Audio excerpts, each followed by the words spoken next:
Thierry Millet, vous êtes le principal opposant du maire de Vienne, Thierry Kovacs, avec l'autre liste socialiste. Aujourd'hui, quelles sont les critiques à mi-mandat que vous portez au maire de Vienne? Plusieurs critiques.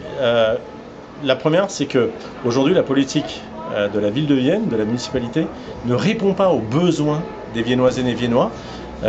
Clairement, on voit aujourd'hui un appauvrissement de la ville, on voit des Viennois qui quittent la ville, tout simplement les jeunes et les familles, parce qu'ils ne peuvent plus s'y loger.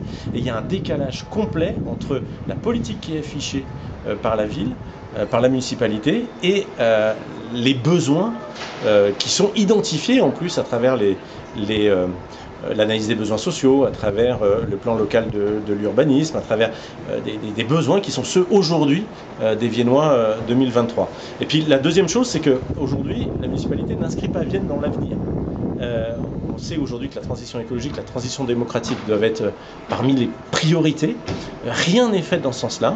La participation citoyenne n'existe pas à Vienne. Ça doit être la seule ville de cette taille en France où les habitantes et les habitants n'ont pas la parole, ou alors uniquement pour valoriser le maire, mais pas pour lui tenir, en tout cas, la contradiction, ou au moins une proposition, simplement une idée qu'on pourrait lui soumettre.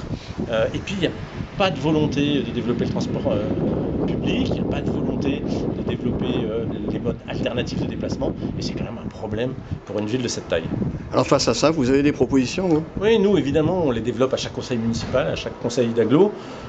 Évidemment, on ne nous écoute pas. Évidemment, on nous conspue à longueur de colonnes dans le journal municipal. C'est des vieilles méthodes qui datent du siècle dernier. Aujourd'hui, les élus écoutent leurs habitants, qu'ils soient de droite ou de gauche. Ça s'appelle participation citoyenne, ça se développe partout. Aujourd'hui, toutes les villes développent le transport en commun parce que c'est une demande des habitants qui veulent pouvoir agir dans le cadre de la transition écologique. Et à Vienne, on ne peut pas le faire. Voilà, donc nous, on fait évidemment des propositions à chaque fois. On a encore rédigé un dossier très sérieux sur l'avenir du Courbrier.